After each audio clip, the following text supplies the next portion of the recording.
Hello friends, good morning, જય શ્રી કૃષ્ણ, જય દ્વારકાધીશ. કેમ છો બધા? મજામાં ને? તો સ્વાગત છે તમારું આજના નવા વિડીયોમાં. અને અત્યારે જો રોંઢાનો ટાઈમ થઈ ગયો છે અને આજે છે ને થોડીક વાર આપણે આરામ કરી લીધો છે, સૂઈ લીધું છે. થોડીક વાર સૂતી હતી ત્યાં દિત્યાએ આવીને ઉઠાડી દીધી અને દિત્યા આવી ગઈ છે અહીંયા બાજુમાં રમવા. આજે ટ્યુશનમાં જવાનું છે પણ થોડીક વાર છે. અને અત્યારે જો આપણે બધું કામ હજી બાકી છે. કાલના કપડાં ધોયા હતા ને તો હજી સુકાણા નહોતા, તો અત્યારે હવે સુકાઈ ગયા છે, તો એ સંકેલવાના છે. બીજું ઘરનું રોંઢાનું બધું બાકી છે, પણ એ પહેલાં આપણે એક નાસ્તો કરી લઈએ. તો જો અહીંયા છે ને આપણે મસ્ત પપૈયું કટ કરી અને રેડી કરીને રાખ્યું છે. નરેશને મારે ખાવાનું છે એટલે, કેમ કે દિત્યા મમ્મી પપ્પા ને બધા ખાઈ લીધું છે અને મમ્મી પપ્પા તો વાડીએ પણ વયા ગયા છે નાસ્તો કરીને. એટલે મારે નરેશને બાકી છે, તો નરેશને બોલાવી લઉં ને ફટાફટ નાસ્તો કરી લઈએ અને પછી બીજું આગળનું બધું કામ બાકી છે ને ફટાફટ હું કામ કરી લઉં. ચાલો, તો નરેશ પણ આવી ગયા છે.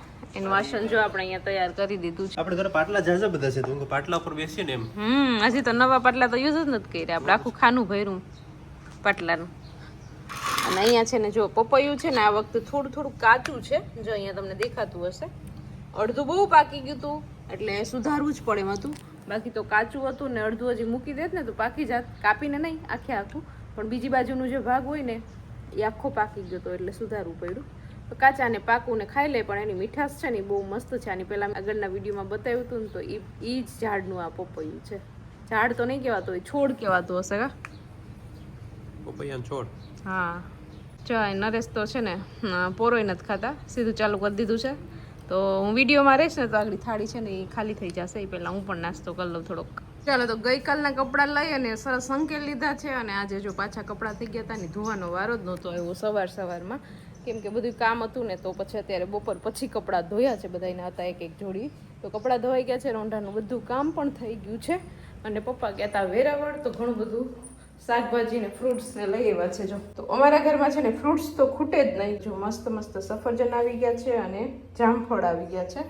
અને બીજું શાકભાજીમાં છે ફ્લાવર, કોબી અને વટાણા અને મકાઈનો ડોડો એક લઈ આવ્યા હતા, પણ દિત્યાએ અડધો શેકી અને ખાઈ પણ લીધો છે.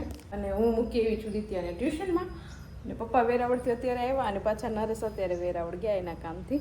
તો આવું ચાલે છે અત્યારે. મમ્મી પપ્પા વાડી ગયા તો હજી આવ્યા નથી. અને અહીંયા જો અમારે દ્રાક્ષનો વેલો છે ને હવે ધીમે ધીમે કેટલો મોટો થઈ ગયો છે. જો પહેલાં થોડાક જ પાંદડા અને ડાળખીઓ હતી, હવે તો છેક ચાલુ થતો અહીંયા પહોંચવા આવ્યો છે. પછી ધીમે ધીમે આખા ફળિયામાં ફેલાઈ જશે એટલે મસ્ત લાગશે, એકદમ ગ્રીન. અને એમાં છે ને હવે ઝીણી દ્રાક્ષ પણ આવે છે. જો હું તમને દેખાડું ઝૂમ કરીને, જો અહીંયા છે દ્રાક્ષ ઝીણી, પણ હજી છે ને એ કાચી છે એટલે બહુ ખાટી હશે, પણ પાકી જાય ને એકદમ બ્લેક થઈ જાય ને પછી તો એનો સ્વાદ બહુ મસ્ત હોય, મીઠી લાગે એકદમ. પણ ક્યાંક જ લુરખા છે, હજી બહુ આવ્યા નથી. એટલે હવે આપણે છે ને દ્રાક્ષનું ટેન્શન નથી, કેમ કે ઓલી બાજુ દ્રાક્ષ સુધી કાઢીને આ બાજુ રાખ્યું હતું ને એનું થડ, તો અહીંયા ફેલાઈ જશે એટલે મજા આવશે હવે દ્રાક્ષ ખાવાની. અને આજે છે ને અમારા ગૌરીબેન બીમાર થઈ ગયા છે, ખબર નહીં, આજ સવારની ઊભી જ છે. અને મમ્મી એમ કહેતા હતા કે બહુ કંઈ ખાતી નથી ને પાણી નથી પીતી ને, તો સવારમાં તો આપણે છે ને ડૉક્ટરને બોલાવ્યા હતા, પશુઓનો ડૉક્ટર હોય એને, તો એણે ઘણી બધી દવાઓને એવું લખી દીધું છે. તો હવે પાછું અત્યારે આવશે ડૉક્ટર, ચેક કરી જશે એટલે સારું થઈ જશે. ક્યારેક પશુઓ પણ બીમાર પડી જાય, એટલે અમારે ગાય એ બીમાર થઈ ગઈ છે આજે.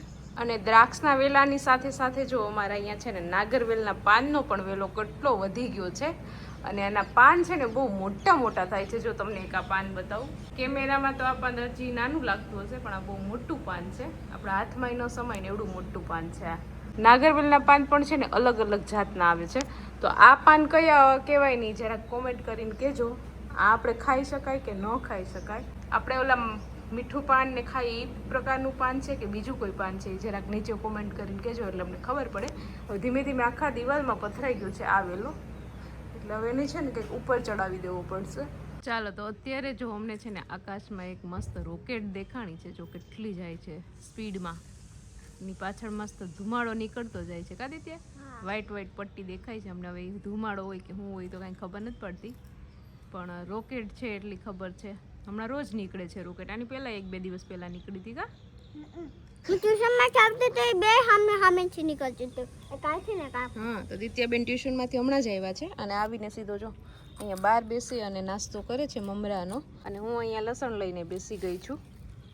કેમ કે લસણને ડબ્બો અને લસણવાળી ચટણીની ડબ્બી આખી પૂરી થઈ ગઈ છે. એટલે લસણ આપણે ટાઈમ છે શાક ને ખીચડીને એવું બની ગયું છે. તો અત્યારે ટાઈમ છે ને તો હું લસણ ફોલી અને ડબ્બો પાછો ભરી લઉં. અને લસણ છે ને હવે જો આવી રીતે આવું થઈ ગયું છે. આખું લસણ સરસ હતું પણ આવી રીતે જો અંદર સડી ગયું છે. અમુક કર્યું વધારે પડતું સડી જ ગયું છે ને અમુક જ કર્યું હાજી છે. આ થોડુંક સારું છે ને થોડું આવું થઈ ગયું છે ને અમુક કળિયું તો ઉગી ગઈ છે. આવી રીતે જો ખોટું થઈ ગયું છે તો મેં એને કાઢતી જાઉં છું ને સારું હોય ને એને જ ખોલું છું. તો એવું થઈ ગયું છે. લસણ ને ડુંગળીમાં ને આ બધું બગડે વધારે. ઘણા લોકો છે ને ચૂલાની રાખમાં લસણ ભરતા હોય રાખ લઈને, તો એમ કહેતા હોય કે એ લસણ ન બગડે. તો આપણે એ પણ ટ્રાય કરશું કે રાખની અંદર લસણ રાખી દઈશું એટલે કે આખો વર્ષ ચાલે કે બગડે નહીં એવું ને એવું જ રહે લસણ. તો જોશું આપણે પણ પાછું નવું લસણ લેશું ને ત્યારે એ ટ્રાય કરશું. હવે તો પૂરું થવા આવ્યું છે લસણ, હવે તો થોડુંક જ છે. ચાલો અંધારું થઈ જશે આગળ આદિત્ય, ફટાફટ હવે લસણ ફોલી લઈએ. ચાલો તો આની પહેલા છે ને ઘણા માણસોએ કોમેન્ટ કરી હતી કે તમે રોટલાનો એક ટ્યુટોરિયલ બનાવો, રોટલા કઈ રીતના બનાવવા. તો એનું ટ્યુટોરિયલ છે ને તમને દિત્યા આપી દેશે. ચાલ દિત્યા, જો દિત્યાને આવડી ગયા છે મસ્ત રોટલા બનાવતા. જો તો તમને પણ દેખાડું કેવો બને. હા જો અહીંયા છે ને દરરોજ મમ્મી રોટલા બનાવતા હોય ને તો દિત્યા અહીં બેસીને થોડું ટ્રાય કરતી. હવે આજે મેં જોયું ને તો બહુ મસ્ત એકદમ ગોળ રોટલો બની જાય. મમ્મી થોડાક મોટા બનાવે, મોટા હાથ છે એટલે દિત્યાના હાથ પ્રમાણે બહુ મસ્ત એકદમ ગોળ બને. મમ્મી શીખવાડતા હોય.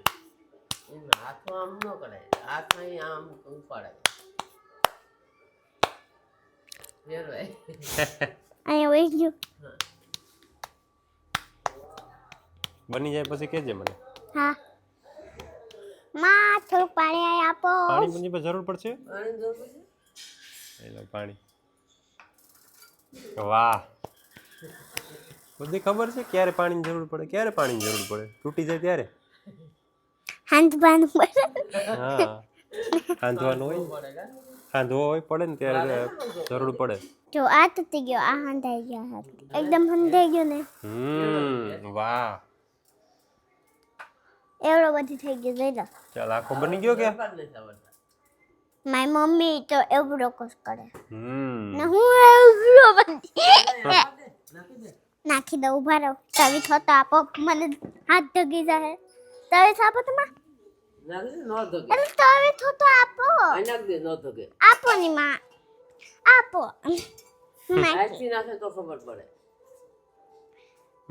નાખવામાં થોડીક બીક લાગે કા દિત્યા? નાખવામાં તો થાય જ નાખે. વાહ, તોય પણ મસ્ત બન્યો. તો થતી પણ મસ્ત આવડી ગયું. પૂડા શીખવાડી દેવા હમણાં. પૂરા આમાં છે. ગાણી કેટલી ને માલ પૂડા કરવા. તવી થતી ને વારી પણ લીધો. રોટલો વારી ગોળી ને નાખી દીધો ને તો વારી લીધો. એવું બધું એક્સપર્ટ થઈ ગઈ છે દિત્યા તું. હવે આપણે નહીં હોય તો આવી છે રોટલા ઘડી ખવડાવી દે. આપણે બેન તો ભેર વાટો દેવા જવું તો આવી છે. દિત્યા ઘેર રહીને કામ કરશે કા દિત્યા? થોડી વાર રહેજે. વાહ, તો દિત્યાને અહીંયા છે ને ક્લાસીસ ચાલુ છે, જિંદગીના ક્લાસીસ. આમ વરાય જામ. આ ક્લાસીસ દિત્યા સ્કૂલમાં નહીં આવે કા? જામ. આ છૂટી ગયો નહીં. આ ખૂણો હશે ને ખૂણેથી વરાય જામ. હું તો હવે છું કંઈ કર લઉં ને હું ଯାଇથી રોટલા વાળી. ચાલો તો રોટલાનું મસ્ત કામ તમે જોઈ લીધું ને. અત્યારે જો હું રસોઈનું કામ કરતી હતી તો અહીંયા આપણે મસ્ત મજાનું સેવ અને ગલકાનું શાક બનાવી જમવાનું બધું રેડી કરી લીધું છે. લસણ ફોલી અને ડબ્બો ભરી લીધો છે અને લસણવાળી ચટણી ખાલી થઈ ગઈ હતી તો એ ડબ્બી પણ ભરાઈ ગઈ છે. અને અહીંયા જો અને અત્યારે જમવામાં છે ને આ ગ્રીન ચટણી ખાવા માટે મેં બનાવી છે ખાંડણીમાં ખાંડીને. ને એમાં છે ને આદુ, લસણ, ધાણા અને મરચાં અને નમક, બસ એટલી વસ્તુ નાખી અને મસ્ત આખું પાકું ખાંડી નાખ્યું છે. મિક્સરમાં કરી શકીએ પણ એ એકદમ ગ્રેવી જેવું થઈ જાય. આ ખાંડેલી મજા આવે ખાંડણીમાં. બે જાતની ચટણી રેડી થઈ ગઈ છે. આને તો અમે છે ને પેક કરીને મૂકી દેવાની એટલે જ્યારે આપણે જરૂર હોય ને ત્યારે આમાંથી ખાઈ શકીએ. ને આ તો તાજી જ ખાવાની હોય. તો રોટલાય થઈ ગયા છે તો ફટાફટ હવે બેસી જાય જમવા.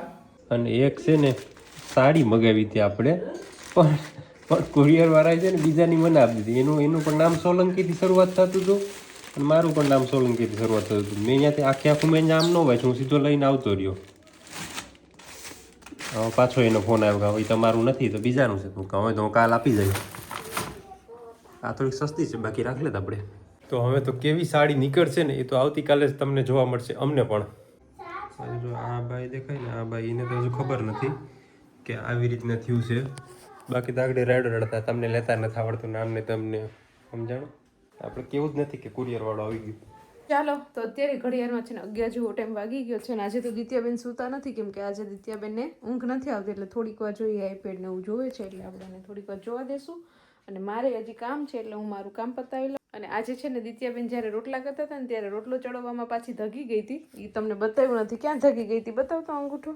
દિત્યા રોટલા કરતી કરતી જો અહીંયા ધગી ગઈ હતી. અંગૂઠામાં ફોડલા જેવું થઈ ગયું છે પણ અત્યારે નથી દુખતું કા મટી ગયું છે. અને દિત્યાબેન માટે જે નવા સાંકડા આપણે લીધા હતા ને એમાંથી એક સાંકડું તૂટી ગયું છે એટલે આજે એને રિપેર કરવા લઈ ગયા હતા નરેશ. હજી તો 2 મહિના થયા ને તો સાંકડું તૂટી ગયું તો નબળા નીકળા લાગે નહીં દિત્યા. તો ચાલો દિત્યાબેનનું સાંકડું છે એ આજે નરેશ નાખી આવ્યા છે પાછું જ્યાં લીધું હતું ત્યાં રિપેર કરાવવા માટે. હવે 1-2 દિવસમાં કદાચ થઈ જશે બાકી એ દઈને પાછા બીજા નવા લેવા જોશે. તો ચાલો હવે વિડીયોને પણ અહીંયા એન્ડ કરી દઈએ. તો તમને આજનો મારો આ વિડીયો કેવો લાગ્યો કોમેન્ટ કરજો, લાઈક કરજો, શેર કરજો અને જો ચેનલમાં નવા હોય તો સબસ્ક્રાઈબ કરજો. આવતીકાલે મળીશું નવા વિડીયો સાથે. ત્યાં સુધી બાય, ગુડ નાઇટ.